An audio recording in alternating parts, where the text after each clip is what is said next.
Nearly every country in the world is drowning in debt. The United States is now $38 trillion in the red. The European Union sits at around $14 trillion. Japan is close to $9 trillion. When we hear numbers like these, the first reaction is usually the same. How is this even sustainable? But here's the strange part. It's not just so-called poor countries.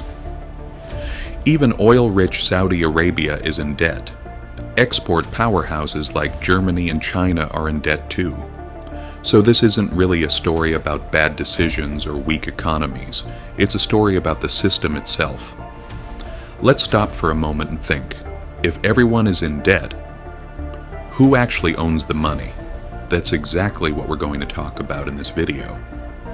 Because debt, contrary to popular belief, isn't just a burden. It's one of the core pillars of the modern world.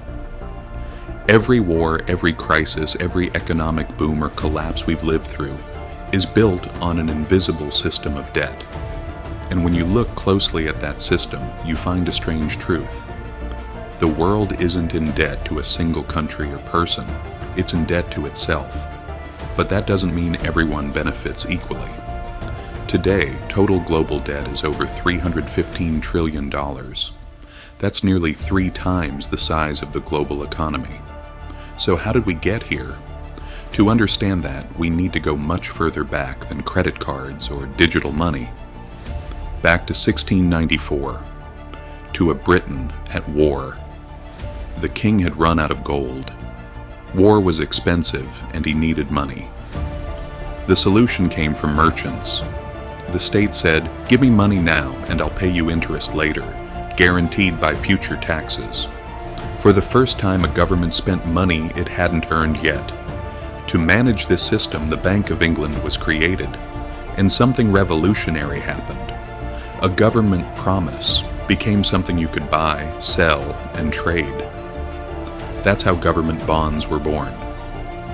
France copied the idea, the Netherlands refined it, and the United States used it to fund both its independence and its expansion westward.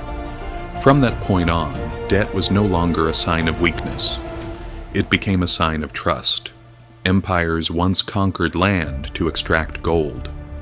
Today, they issue bonds to extract interest.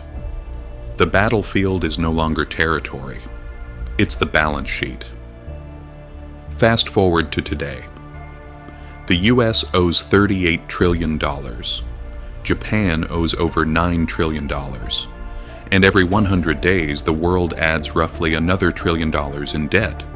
Everyone is in debt. But at the same time, everyone is a creditor. Most US debt, for example, isn't owed to China. It's owed to American banks, pension funds, and investment funds. Americans pay taxes, and those taxes flow back as interest into American retirement accounts. In a way, the system is borrowing from itself. This isn't unique to the US. Japan lends to America. America lends to Europe. Europe lends to developing countries. And those countries park their money back into Western bonds. It's a global loop. Everyone is holding someone else's IOU. But the real power in the system lies with the markets. Investors, funds, and central banks decide who borrows cheaply and who struggles to survive. When confidence disappears, collapse follows.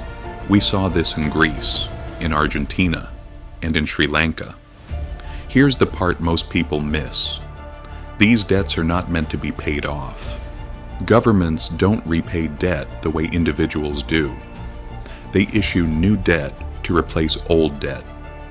That's called rolling it over, because the system depends on it.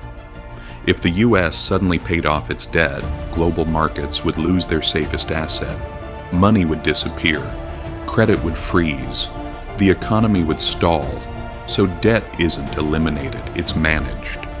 The real issue isn't how big the debt is. It's whether people still believe in it. As long as that belief holds, the system works. When it breaks, the numbers stop mattering. And one last thing. When we say the world owes debt to itself, that isn't equal for everyone. Interest flows upward. The tax burden flows downward. Debt doesn't just move wealth between countries, it moves wealth between people. So this isn't just economics, it's power. And if this system ever breaks down, the question, who is the creditor, stops being abstract. It becomes personal. If this gave you a new perspective, subscribe. History has the answers. We'll look for them together.